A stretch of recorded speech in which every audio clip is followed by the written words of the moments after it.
This show furnished by Key Light Counseling Center. Are you looking for an alternative to drug and alcohol rehabilitation that allows you to recover in the privacy of your own home with an individualized program that meets your specific needs? Concierges Detox LA can be that alternative. Headed by medical addiction specialist Dr. Damon Raskin and clinical psychologist Dr. Howard Gluss, Concierges Detox LA will design an individualized program to meet your recovery needs. For more information, contact Concierges Detox LA at 323-935-9712. Although you'll be receiving valuable advice from our host, please remember this is not therapy. It does not replace a relationship with a qualified mental health professional.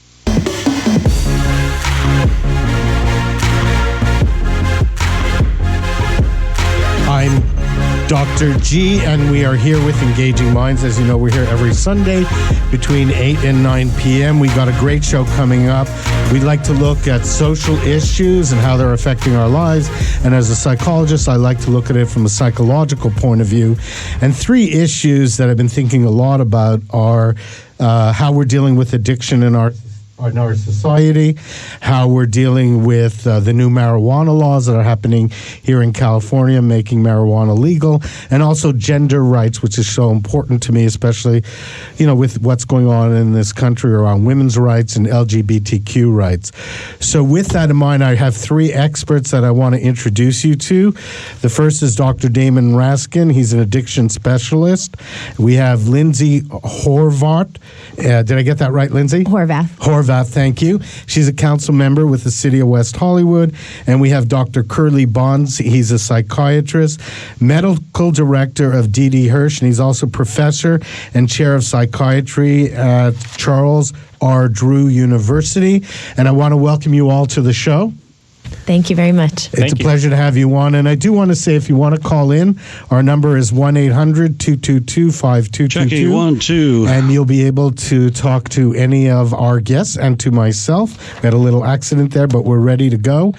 So I wanted to ask you guys, I just read this article yesterday. Dr. Drew said that he felt that some of the issues that people like Tom Petty, Prince, and Michael Jackson were having around their addiction recovery and why they died was because of the special star treatment they were receiving at their addiction treatment centers, that he felt that there was too much pampering that was going on, and that may be part of the issue. So I was curious what you guys felt about that. I was going to talk to Dr. Raskin first.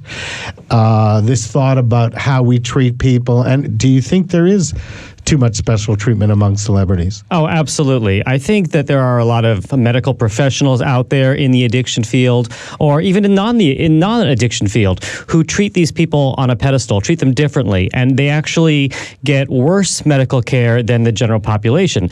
Basically, they get what they ask for. So if these people say, hey, I would love to have some Valium, or I need a few more Xanax, or I'd love to have some Vicodin or some pain medication, the doctors tend to say yes, rather than, no, I think we need to not do that. Let's try some alternatives like we would do with everyone else. So they actually, in my opinion, get worse medical care, and then they get worse outcomes based on that. So in some ways, we play up to their narcissism. Dr. Bonds, any feelings about that? I totally agree. Having been in the position before of having people be very demanding, and when they come from a place of power, and it's not always celebrity, sometimes they could be connected politically, or they might be an important sports figure, and you just kind of have to avoid getting wooed by that bright light and think about basic safe principles of treating people. And I think another difficulty, though, that those providers have is that treatment happens in a spotlight, and generally it's not just that one individual. It's a whole network of the handlers you have to deal with, and there are also people that depend on them. So the public sometimes expects certain things of them and to be a certain way, to be always on, to always look fabulous, to be excited, to have energy, and sometimes it's beyond what they can do, and they look to medicine to help them with that. We just have to set limits. You know what? I think that's very accurate. I've had that experience too, where I felt like a lot of times I had to deal with as my patient said, you're dealing with the PR of who I am, but you're not really dealing with the real person of who I am, because that's what the public wants me to see. I need providers who are going to see me for who I am, basically. And he always said it was dangerous if you believed your own PR. Right. So, Lindsay, I'm curious, as the non-medical doctor here, but I know the city of West Hollywood has some programs or deals a lot with issues around addiction. So I was curious about your feelings around what's going on. Yeah, so we actually provide a lot of resources and have invested heavily in making sure that our recovery community is supported and safe in our community. We're currently undergoing a multi-million-dollar renovation of our park, and part of that renovation and redevelopment has included protecting safe space for the West Hollywood Recovery Center. And so there's now a 24-hour facility where there are meetings and a safe space for people to gather at all times, which is very exciting and very important to us to make sure that we protected that space in the community. But we invest over 10% of our city's budget annually into social services, and a significant percentage of that is for addiction and recovery resources and support. So it's something that we really put our money where our mouth is as a community and make sure that people are taken care of. And you know, when I was talking to a friend of mine, I talked to Dr. Bonds earlier today, and I was telling, when I was talking to a friend of mine about this show, her response was she felt that addiction treatment was a class system. In other words, she felt like a lot of wealthy people got some really good treatment and a lot of other people fell by the wayside. So I was wondering what you guys felt about that. Do you feel there is good treatment across the board? Well, I mean, in my opinion, there's, first of all, addiction affects every member of every society of socioeconomic status. So we know that especially the opioid epidemic occurs in homeless people on Skid Row. And then we know that even the former dean of the medical school at USC, for example, someone who's very upper class, etc. And we know what happened to him with methamphetamine and heroin as well. So everyone should have this access to healthcare and to addiction treatment, but I don't think that they necessarily do, but there can be good care, and I really do appreciate West Hollywood as having that space and those opportunities. Thank you very much. I think you're absolutely right. It's one of those things that touches people in every part of life and every part of society, and so as a result, we have to make sure that there are services for people, for everyone, family members, exactly. People who are dealing with addiction. And Dr. Bonds, as medical director of D.D. Hirsch, can you tell us a little bit about the services that you're offering? Sure. Well, D.D. Hirsch is a publicly funded clinic, and as you might know, we've been around for over 70 years, so we treat the whole population that doesn't have services usually.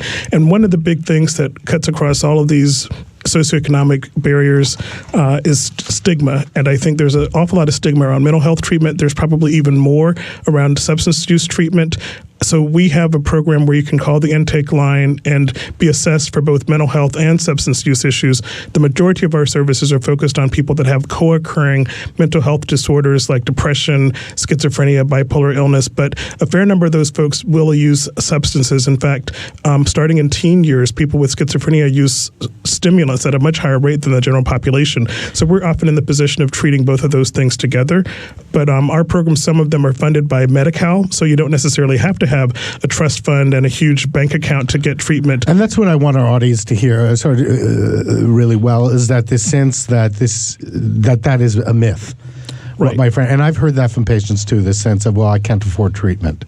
Right. And I would say one of the things about substance use is that it's different in each community. The places where I work, which include South Los Angeles, Glendale, we have a center there where we have people that abuse opium, and you don't see that, say, in West LA to the same extent. You might see crack cocaine still in South Los Angeles that you might not see in West LA, where methamphetamine and other more expensive agents have kind of caught on. So it really does have to be made tailored to the population that you're treating. I'm curious, does the city of West Hollywood do that too, this sense of tailoring some of their treatment programs depending on the drugs being used? Well, some of the services that are provided, we do culturally competent services, and we contract with organizations and services that are mindful of the different kinds of communities that we have in West Hollywood, whether it's our LGBTQ community, we have a Russian-speaking community, which is very unique. So, making sure that we provide services in the right language and make them as accessible as possible is something we really work hard to do.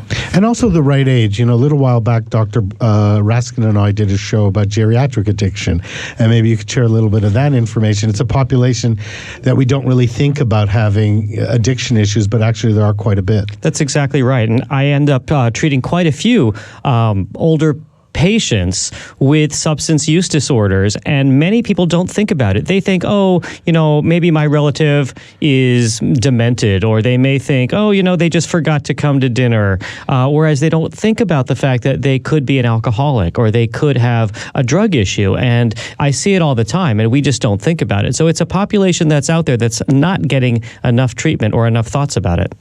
Yeah, definitely. And I'm thinking about what we said about also the families, that we have to include everyone in it. So in your treatment, all of you, or in your programs, how do you include the families into this? Because a lot of times, in my experience, the families are the ones that need the treatment, sometimes more than the patient. Well, I think one thing that we're talking a lot about in terms of our aging population in general, not just specific to addiction services, is really being mindful of caregivers and making sure that we're taking care of them for some of the reasons that you alluded to, but also just because it's a 24-hour job in many ways, and so making sure that people are supported as they're providing care is very important. But you really do have to approach it from a holistic point of view. We have a minute left before the commercials. I'm wondering if you had any thoughts on this, Dr. Bonds. Sure. I was just going to say that there are usually 3 people involved in a treatment. Sometimes they're all in the room. There's the provider, who's the so-called expert in the treatment. Then there's the person who's receiving services. And then there's the family member who might not always be in the room, but they have an input, either good or bad. Sometimes they're the trigger for the person's substance use, or they're even the provider of the substance. So you have to take that into account. But then often they're going to be the support. So we ask people, who's your recovery network? Who do you have that you can rely on to be a safe harbor? And often that's when the family member or their friend comes into place. We're going to take a break in a minute, but what I want our audience to hear more than anything is that there are definitely services out there, and that there's services that involve many different members at the same time. So if you need treatment, make sure you go out and get there. We'll be back right after commercial. If you want to call in, that number is 1-800-222-5222.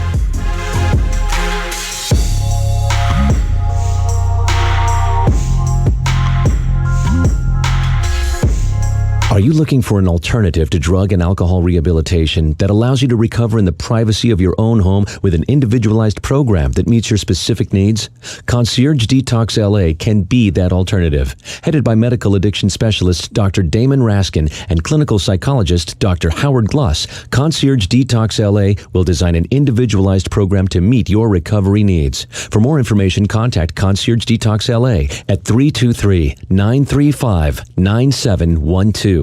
Message and data rates may apply. Guys, this may be the last time you'll ever have to think about hair loss. Because I'm telling you, Bosley is the real deal. They're giving men their hair back permanently. Their real hair. All it takes to get started on the hair gain train is a single text message. You'll get an absolutely free information kit and a free gift card when you text FUN to 85850. Check them out now. Bosley will show you for free how great your hair could look. Dude, this isn't your dad's hair loss treatment. People all over the country trust Bosley because they're America's #1 hair restoration expert, ahead of the curve with the latest technology. And the best part, Bosley's solution is permanent. You're going to love what they'll do for your hair. So drop what you're doing long enough to send a text. Get your free information kit and gift card for $250 off by texting FUN to 85850. Don't forget, that's FUN to 85850.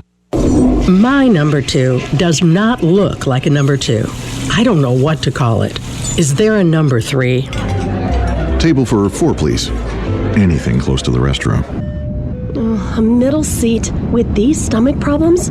That's my fear of flying. Sound like you? If it does, you could be one of the many people with a digestive condition called exocrine pancreatic insufficiency, or EPI. Even if you don't know what EPI is, you might know the symptoms: frequent diarrhea, gas, bloating, stomach pain.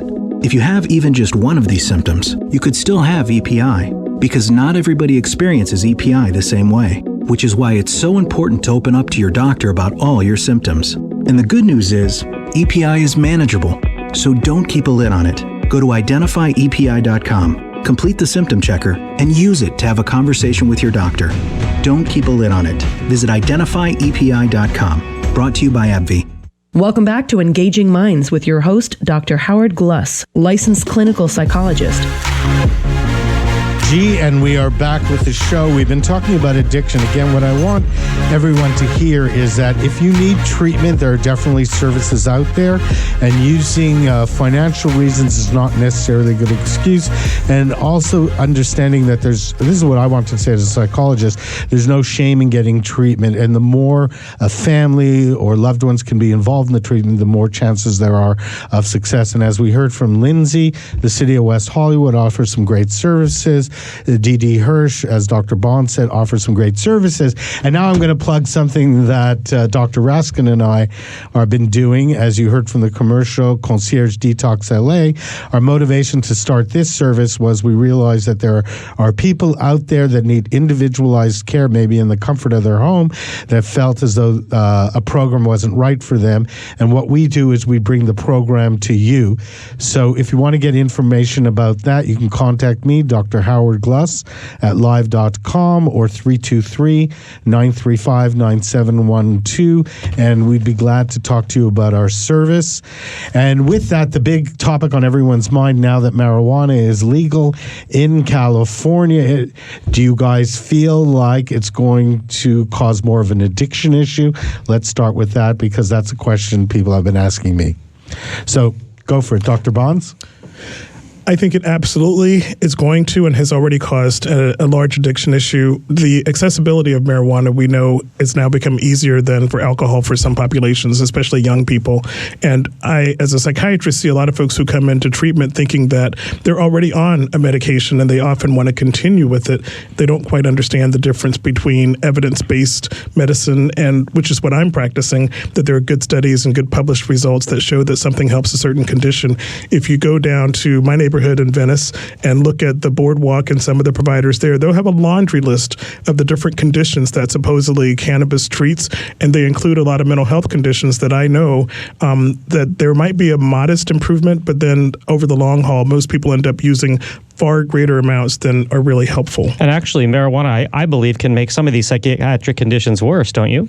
Absolutely. Yeah. I think I've seen, people become psychotic from some of the very, very powerful marijuanas out there. And I think the developing brain in particular, there's good evidence that for young adults and children, that they put themselves at risk for everything from depression to schizophrenia and psychosis by using at an early age. That's right. Heavy use at an adolescent age before the brain is formed definitely has shown that. So we have that evidence, and at least we should get that evidence out there. So for families of adolescents who start using early and heavy and continue to use, we know that that can lead to an increased risk of these psychiatric conditions that you're talking about, as well as a decrease in IQ overall.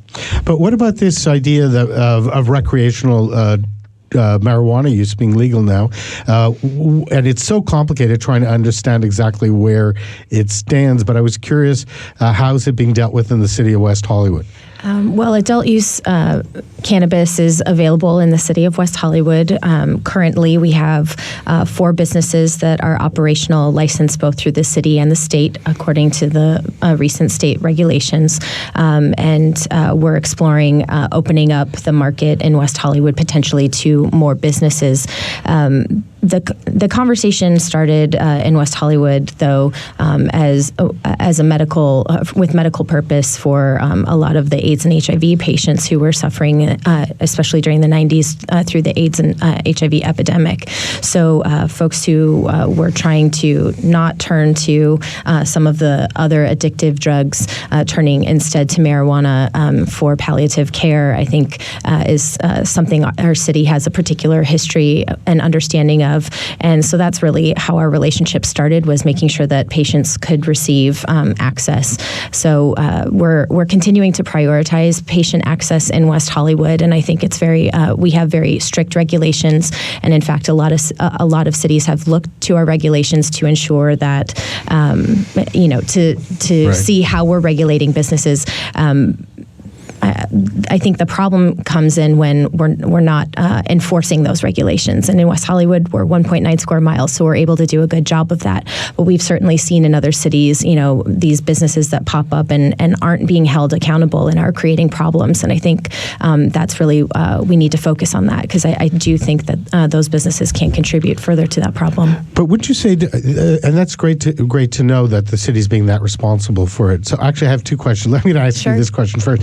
So is it going to be that someone could, this is what somebody asked me to ask you, will someone be able to walk into a store now, let's say in the city of West Hollywood, and buy marijuana as accessible as, let's say, buying liquor or alcohol? So according to state regulation, you need to be 21 years old. So, and you will have to show a form of ID and everything like that.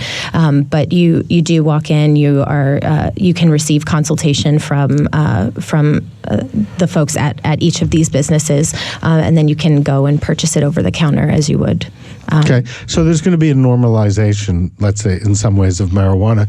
Do you think that part of the issue, Dr. Bonds, I'm going to ask Dr. Raskin, about the issue around marijuana is there's been so little research because it's been a controlled substance that, I've anecdotally heard from a lot of patients saying things like, well, it helps me a lot, especially people having dealt with a lot of people with HIV over the years that said that marijuana helped them with a lot of the cocktails that they had to take or the medication. So I'm curious what you guys feel about that. Well, I'm looking forward to having more research, and just like you, Dr. Bonds, I believe in evidence, and I practice evidence-based medicine, and I have a lot of patients that anecdotally tell me that their marijuana helps them. Some of them use topical marijuana and cannabinoid oils and rub it on their shoulders for arthritis, and they say they're doing well. But I'm encouraged that hopefully there will be more research. Now, I'm not sure it's going to happen until it is a federally legal drug, and I think that's still an issue because the state and the federal government are now fighting about it, but I look forward to the time where there is research and we have some answers. Well, there is some research that's done. A lot of it, as Dr. Raskin says, doesn't happen in the United States because it's illegal. But what we do know is that mild to moderate marijuana use can help certain conditions like very mild depressions. But when you get into serious major depression or some of the psychotic disorders or the more serious mood disorders, what we've seen is that people tend to use more than the amount that's helpful. I am convinced that there are people out there who it is the best thing for them for nausea, for sleep, possibly for pain syndromes. But when it comes to most primary mental health conditions, the amount that people use tends to aggravate the problems as we spoke about earlier. The one thing that I've seen in my addiction practice is that I have had some patients be able to decrease and then stop using opiates by then using marijuana. And the only thing I can say to that is that I've never met a patient who died of marijuana overdose, whereas we know that we see many, many, many opiate overdoses throughout this country on a daily basis. So that could be one benefit that I'm seeing in my addiction practice. But what about this concept of marijuana being legal recreationally, that people using it not necessarily for medicinal purposes or psychiatric issues, but just to have a good time? I mean, do you feel like that will increase? I mean, I know there's no research, but just your gut feeling, do you think it'll increase addiction? I mean, I think that there is a genetic predisposition for addiction, and I think, again, starting this process early in life can lead to an increased risk of addiction. So I think the more we see it as normal, the more accessible it is, then the more addiction we're going to be seeing in our society, yes. Any thoughts? I'd take a very pragmatic approach to this. Whether we like it or not, it's legal in California, and people are coming into my practice and other practices using this substance. And in the same way that they might come in using alcohol, I try to take a careful assessment of how much are you using, how frequently are you using. It's different if someone has a cocktail party and goes to a cocktail party and has a drink or two once or twice a month. That's very different than sitting back and having a fifth of bourbon every night. And I think, unfortunately, because of the availability of marijuana, we're going to see more problems than we could have anticipated because people are going to be open about talking about it. In the past, people wouldn't tell their physicians that they were using this, but now they're coming in, showing the cards, they're discussing what strain they use, where they get it. But don't you think that's a good thing? I mean, that people are actually being more open about it, and if they're using it anyway. Well, I guess I have my bias. I prefer to not have to have those conversations about this is just a really, really bad idea for you. And I don't think it's not one size fits all. There are those people who can use socially, recreationally, and do okay in the same way that people can drink socially, recreationally. There are those people that just a little bit takes them over that edge and they just can't contain their use. So I mean, to me, it sounds like the same issue anyone have with any substance. I mean, alcohol's legal and people can definitely abuse that. And so is tobacco, by the way. So tobacco, Well, exactly. I think one difference with marijuana is that we don't have a well-established legal limit. And I think some of the regulation around it, with alcohol, we have an agreed-upon blood alcohol content. I mean, that might be different when you cross state lines, but at least there's a legal definition. But when you think about addiction, it's tolerance, meaning that you have to use more over time to get the same effect, and there's usually some type of unpleasant withdrawal.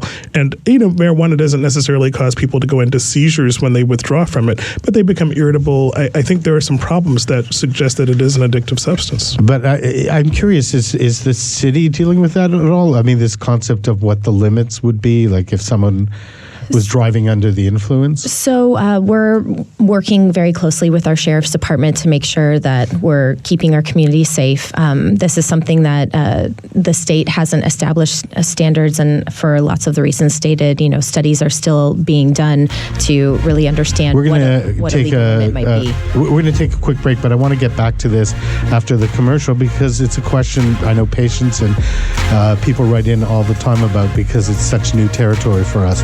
I'm Dr. G. We'll be back right after the commercials.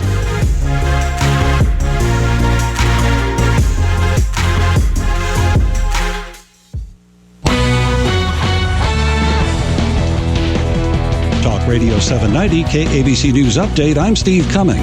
Could the next generation of cell phone service be owned by Uncle Sam? Correspondent Rich Johnson in Washington says it's under consideration. The National Security Council has presented senior White House officials a plan pitching the idea that the federal government, not the major cell phone companies, build the so-called 5G network. The reason? A single seamless government-owned network would be safer against cybersecurity and economic threats from China and elsewhere. Government control would be unprecedented in the U.S., but the pitch to the White House compares the move to the government building the interstate highway system.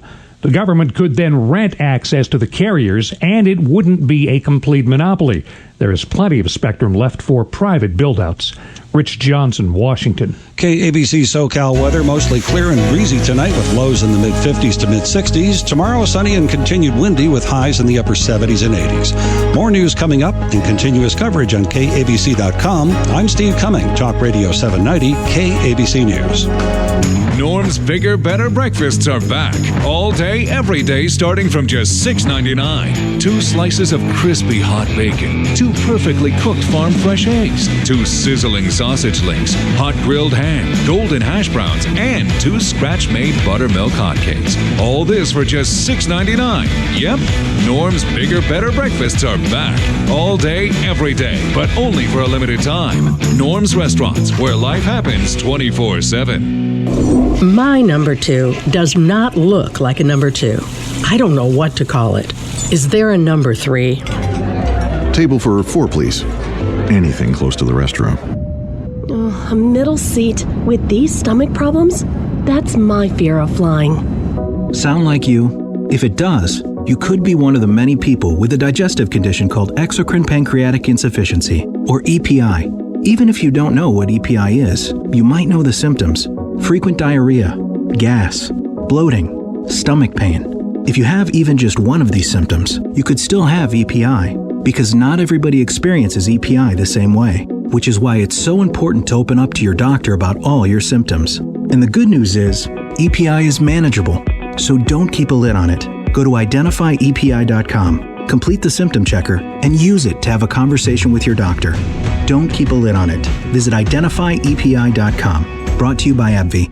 Hey, what's going on around your house? Need a little help? A second opinion? Well, I'm here to help answer any questions you have about your home. All you have to do is call. Join me, Lou Manfredini, every Saturday morning from 8 to 9 a.m. on House Smarts Radio, right here on Talk Radio 790 KABC. Are you wondering how to improve your relationships and your life? Are you curious if we've all been through what you're experiencing? Well, take a seat on the couch with Dr. Leanna and me, Eric Scott Smith, Fridays at midnight, right here on Talk Radio 790 KABC. Are you looking for an alternative to drug and alcohol rehabilitation that allows you to recover in the privacy of your own home with an individualized program that meets your specific needs? Concierges Detox LA can be that alternative. Headed by medical addiction specialist Dr. Damon Raskin and clinical psychologist Dr. Howard Gluss, Concierges Detox LA will design an individualized program to meet your recovery needs. For more information, contact Concierges Detox LA at 323-935-9712. Welcome back to Engaging Minds with your host, Dr. Howard Gluss, licensed clinical psychologist. I'm Dr. G, and we are back with the show. As you know, we've been talking about marijuana and the legalities here in California, and now that it's legal, all the complex issues that are arising. But before we do that, I want to mention something that a couple of weeks ago we did a show on the California End of Life Option Act. I've been getting some emails, people asking me questions about it, and where they can find out more about the services. And so I wanted to remind them, one of our sponsors, Mid-Valley Hospice in Sherman Oaks, supports the End of Life Option Act, and Dr. Raskin actually is one of the medical doctors that works with them. And as I said, it's Mid-Valley Hospice Care. Their number is 818-386-2600.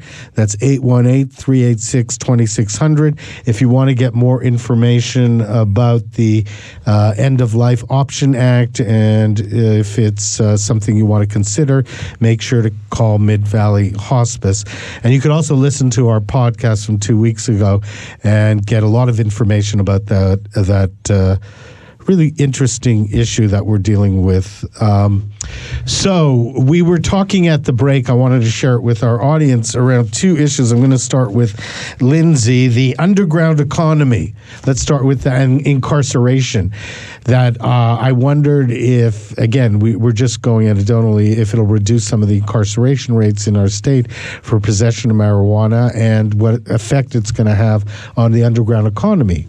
Oh, absolutely. I mean, there have already been criminal justice reform efforts that have been brought to the ballot in the state of California. So this is a topic people are really looking to. And so with regard to cannabis, I think we've seen disproportionate enforcement of these laws in communities of color and other disadvantaged communities. So I think this hopefully will help to transform that conversation.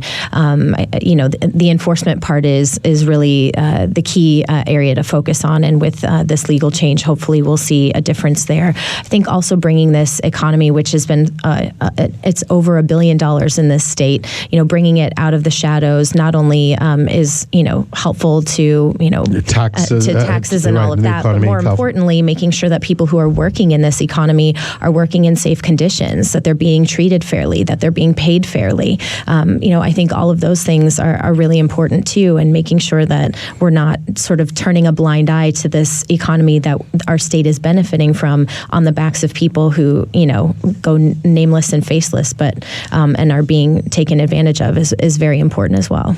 Gentlemen, any opinions about that? Also, I'm hopeful that the marijuana, now that it's legal, they'll look at pesticide issues and contaminant issues and try to make it safe for the public as long as it's legal, right? Right, more organic based. Absolutely. Since it's right. Farm to fresh. Marijuana straight to your table. Dr. Bonds, any thoughts? I see you sitting there. The only thought I'm having is that there are those people who can use responsibly and can be good citizens, but then invariably there are going to be those folks that now that they do have it more accessible, and in some cases I don't know that it's going to be more affordable, but they may actually find themselves needing treatment. And I did want to mention, we've been talking a lot about both mental health treatment and the services at D.D. Hirsch. If there are listeners out there who might need those resources, I wanted to give the phone number if I could. Absolutely. For our intake services. It's 310-390-6612. And that's for all the services that we offer, both outpatient mental health as well as substance use services. And I just want to tell our listeners, if you missed any of that information, you can always contact me, Dr. Howard Gluss at live.com, or through the station. We'll forward the information to you. And since we're on to that, Lindsay, if people wanted to find out more information about the services in West Hollywood, just go to the website? Yes, you can go to weho.org to check out anything that's going on in the city. You can also call our City Hall 323-848-6400, and you'll be connected to an actual live person. We still are one of those cities that has real live people answering, and you can ask for people by name, and we want to make sure that people in our community are taken care of in that way. Oh, that's great. And actually, Dr. Raskin, as an addiction specialist, if people wanted to get in touch with you and sure. practice. So my website is damonraskinmd.com. My office phone number is 310-459-4333, and I practice both internal medicine as well as addiction medicine. Great. And my information you have, so if you need any psychological care, you can contact me. One of the things I wanted to bring up is actually with Dr. Bonds, when we talk about addiction, what about the concept of, the addictive personality that's not necessarily about the substance, that possibly our responsibility is to help people who have addiction issues regardless of the substance, that could be maybe more of a focus of treatment than the actual substance. Like you said, you're concerned about the increase in addiction, if I'm understanding you correctly. That underneath it all, maybe that's where our focus could be. Well, I would agree. I think that when you say the addictive personality, what comes to mind for me are not just drugs of abuse or misuse. There's also food. There's gambling. There's the process internet. addictions. Of course, now there's been a lot of people that claim to have sexual addiction. Right. I think all of these things could be framed as maybe impulse control disorders to some degree. And I think there's a part of the brain that's novelty seeking for some individuals. And what we need to do as providers is to find out what is it that's driving the addiction. In a lot of cases, especially with I would say impoverished groups or people that have been mistreated or women, there's trauma. There's something that happened earlier in life that can lead, and there's clear evidence that certain types of trauma predispose to some of these overindulgences, shall we say. I couldn't agree with you more. Dr. Raskin, any thoughts about that? No, I agree. A lot of these people that we're seeing in the news, too, who are harassing people and whatnot, I think this is a manifestation of not necessarily a sexual addiction per se, when we're hearing about this, but what we're seeing really is a manifestation of behaviors that they need to do, whether it's an impulse issue or whether it's they have an anxiety disorder or something along those lines. This is really what I think what we're missing. We're not just going to stick them in a rehab center like we do with alcohol use disorders and other drug addicts, but yet they do tend to go to these sort of holiday spas for 30 days, and then everyone thinks they're cured, and I think that's wrong. I was wondering, City West Hollywood is known a lot, let's say, as a party city. So there's a lot of issues maybe around party drugs. I'm curious, in some of the treatments, do you focus around that, or is there anything in that nature? Well, we definitely are a nightlife city, and we love having tourists and visitors come. Our number one source of revenue in the city is our transit and occupancy tax, which is our hotel tax. So we definitely want people coming and enjoying themselves in the city. But we also want to make sure that people enjoy themselves responsibly, and so we do. We just recently implemented an alcohol liaison officer who's also going to help us with our cannabis businesses to work directly with businesses to adopt best practices, make sure all of their staff are appropriately trained in serving customers or not serving customers, as the case may be. And we're really focusing on that because of the kind of nightlife we have in the city. That's something that's very important. We want to make sure people are genuinely enjoying themselves and not harming themselves. So I have a caller. Her name is Brenda. She's calling in from Manhattan Beach, and her question is, could addictive personalities be identified in early childhood? It's a great question. So let me welcome her on. Brenda, are you there? Okay, so she'll be on in a second. She's making the connection right now. But before she gets... Oh, here she is. Brenda, hello. Brenda? Now. Brenda, one more time, please. Oh, okay. Well, we lost her. We'll come back to her. Yeah, we'll come back to her. But actually, we can start answering that question. So, Dr. Bonds? Well, I'll try to dive into this one. My disclosure is that I'm not a child psychiatrist, although I do believe that there are some traits that one might see from early years in terms of behavior. Kids that have a hard time containing themselves and not, I guess when it comes to following commands, following instructions, and then if they tend to use things like food or if they tend to not be able to respond to parental authority, sometimes that can be evidence of an addiction.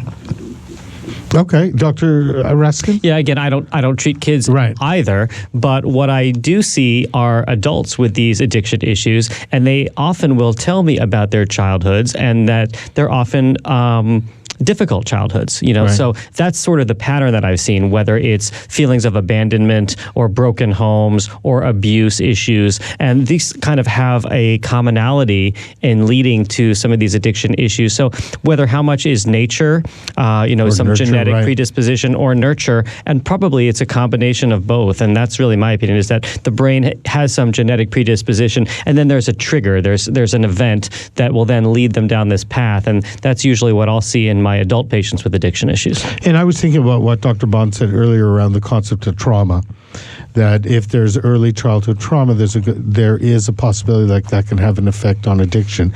So I'm not sure if Brenda heard us or not, but we're going to go on. What I want, and when she comes back, we'll just take her on. Gender issues. We promised we would get to that. I know, out of left field. We have about a minute left, so maybe we should get back with that after the commercial, but I know that's a really important topic right now. One last thing I was going to add about that. I mentioned earlier the concept of novelty seeking, and a lot of times in kids, the way that'll manifest itself is that kids want to try things, and some kids are more willing to do that than others because they want to maybe branch out and break away from parental authority. So I think that's one thing, because if you never try the substance, you never get addicted to it. That's a great point. So we're going to talk more about that when we get back after the commercial. I'm Dr. Howard Gluss. You can call in at 800-222-5222.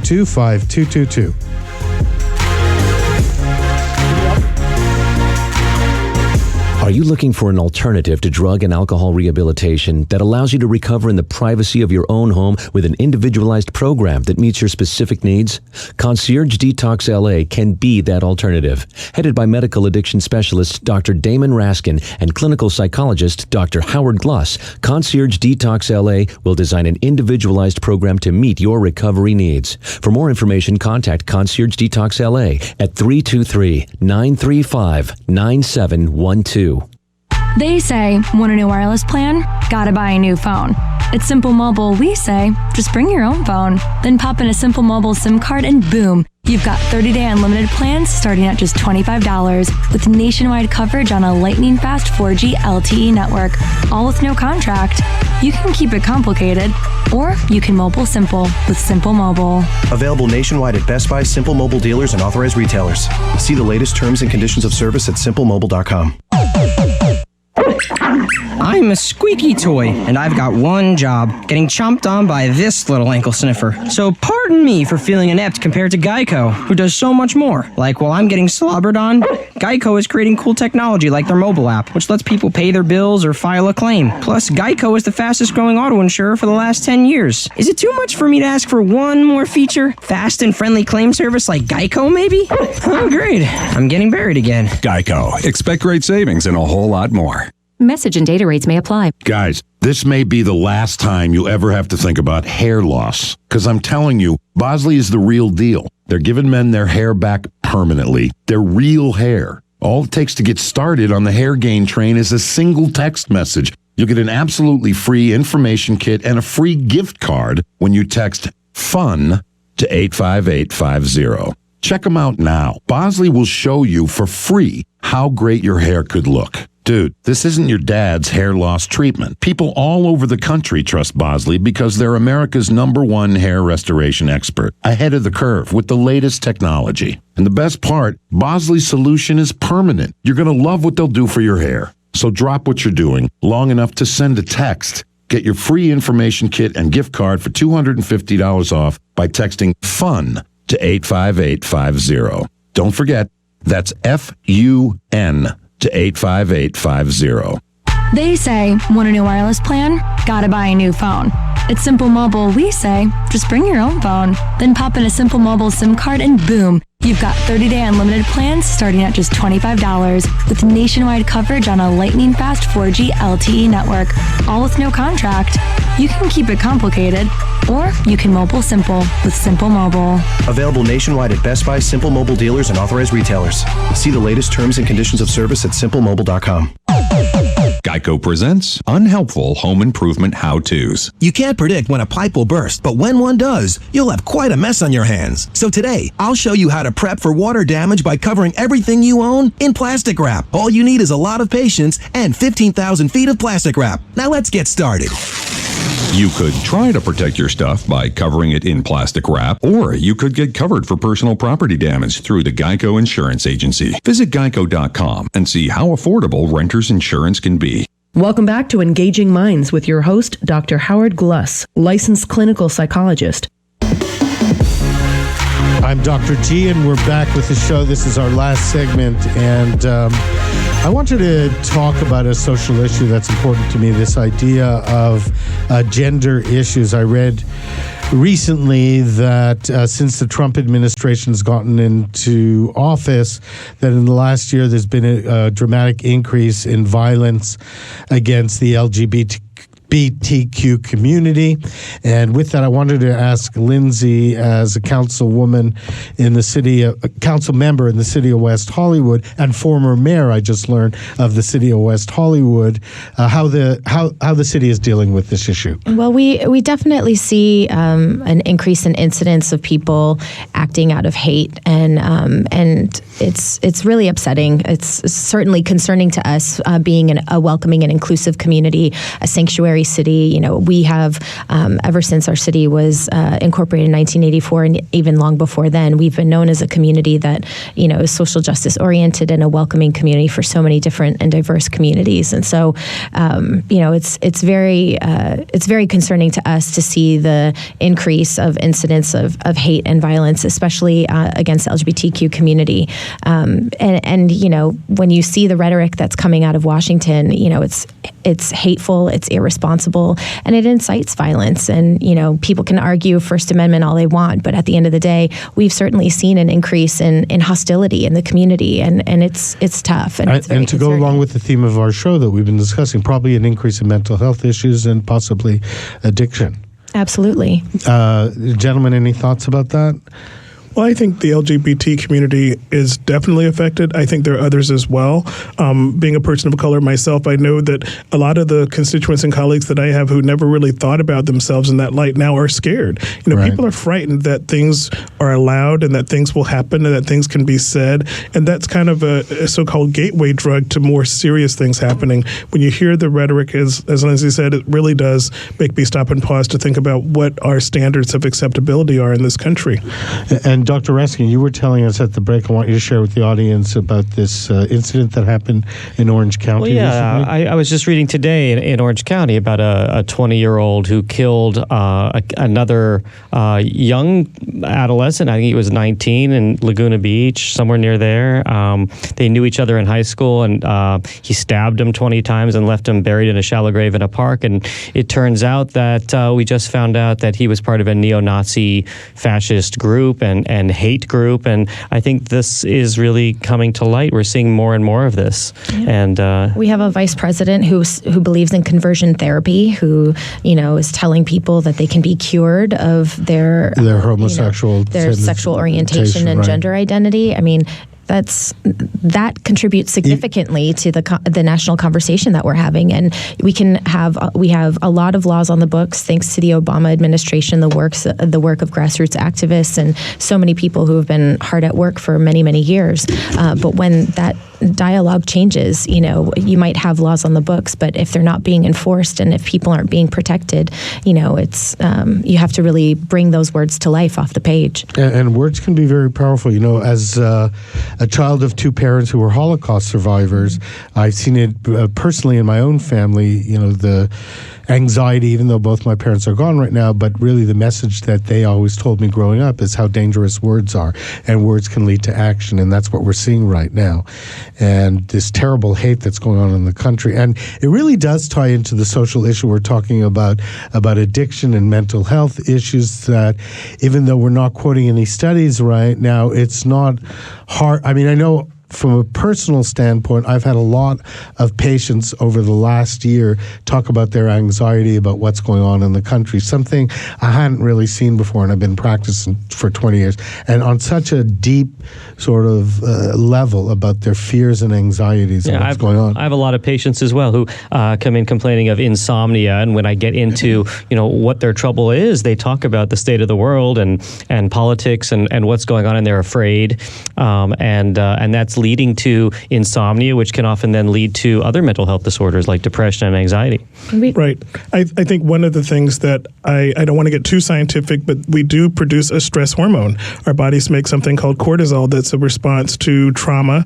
It's a response to difficult situations that we might be in. Someone, say, who's imprisoned or interred on an island, or someone who gets beaten. This cortisol level is something that can also be raised from the day-to-day types of microaggressions that people experience. And now it seems like when I watch the news, there's always something that comes out around people of color or people from different sexual orientations being discriminated against. And even though it might not be happening to me, to realize that I'm vulnerable, that I could walk out into the street and have someone yell an epithet at me, those are the sorts of things that we carry with us at an unconscious level that does affect us on a very biological level. And we think about it too as adults. We have this conversation, and educated adults can sort of separate certain things, but we're even getting reports from our schools about kids who are suffering from anxiety issues, worried based on the things that they hear from either their fellow students or things they're hearing on the news about their parents potentially being deported. They're afraid to go to sleep for fear that their parents won't be there in the morning. I mean, it's really a scary time in Southern California and the greater Los Angeles area, and to think that that's what our children are, they're not able to sleep and not able to function and just go to school like normal kids want to do, because they're worried about these issues. It's terrible. It's just really awful. Yeah, it's really terrible. I'm thinking about I keep going back to what Dr. Bond said earlier on, the sense of trauma and how that's connected to addiction. And this is a constant trauma that people are facing, and the effects it's going to have on our society and how short-sighted we are. And every act that we see of violence gives someone permission to do it again if it's not dealt with seriously. Right. And you were mentioning kids, and it brought back, we were talking about marijuana or cannabis, and I was thinking about how many child-friendly, quote-unquote, things are available now in these stores, like marijuana cookies and marijuana brownies, marijuana lollipops. There's right. marijuana cherry juice. It goes on. And these are very attractive to kids. And then when kids also hear, it's legal, and it's sort of, now something that's condoned as part of someone. You were saying that people are talking about it. Yeah, everyone's talking about it now. And I think that this could be really dangerous for our youth. I think the state law was sort of, trying to address some of those issues. There are certain products that are no longer available. They are not allowed to be created anymore. There are restrictions and guidelines around advertising, especially to children. So I think it's good to know that the state is thinking about that. I certainly expect that cities like ours will continue to build on that. That the state law will be the minimum in terms of how we protect our young people from these substances, for sure. We have about 3 minutes left, and one of the things I wanted to get clear, really stress to our audience, is how complex these issues are. When I listen to all three of you talk, I know we're just skimming the surface, and I can tell Dr. Bond's probably chomping with his I know him well, scientific studies to back things up. But this is what we wanted to get across with this show, is that we have to start talking about stuff and having a dialogue, and that's what I wanted to thank you all for coming on the show, is that you've all offered a tremendous amount of insight. And with the time that we have left, I want to make sure that you don't leave the show and say, if I only had time to say that one thing. So I'm going to start with Dr. Bonds. Well, thanks for reading my mind again. I think that the issue of trauma and gender come to my mind when I work at a center that we operate called Via Avanta. It's in Pacoima, and it's at an undisclosed location. And there's a reason for that, because it's a center for women who've had addictions issues. And many of them, we find those addictions issues closely co-sort with domestic violence and trauma. And often the abusers are trying to find them. And so we have to keep them separate. We also allow them to have their minor children there. But we've learned that these women often, it's the violence that caused them to have the addiction in the first place. And so getting at the domestic violence and treating that problem helps with the trauma treatment as well as the addiction treatment. Perfect. And Lindsay? Yeah, I think it's great to that culturally specific programs like that exist. I worked in a domestic violence shelter when I was in college, and worked in a substance abuse program, and they actually created a 16-step program for women there because of the unique issues that women face and contribute to their addiction issues. So I'm glad to hear a program like that exists, and it's certainly something that we'll keep our eyes out for in West Hollywood to make sure that we're able to provide to our citizens. And Dr. Raskin? Well, I think I just want to leave the audience tonight with a message of hope, and that if people out there have an addiction issue or a mental health issue, that there's lots of people to help them. Everything from Dee Hirsch and Dr. Bonds to Concierges Detox LA to come to their home and do an individualized program, and everything in between. So don't just live with it. Come and find some help, because there's a lot of people that want to help you. And what I want people to, that would inspire Dr. Raskin and I to start this program, is because we felt that there was a group of people out there that really wanted to deal with it on an individualized level. And the message I want to give to people is that there's no shame in having any kind of addiction issue, that everybody struggles with something in life. So if you could get from the show that there's people like Lindsay, Dr. Bonds, Dr. Raskin, City of West Hollywood that are out there to help you, that it's available, so go out and get it. I'm Dr. G. We'll be back next week.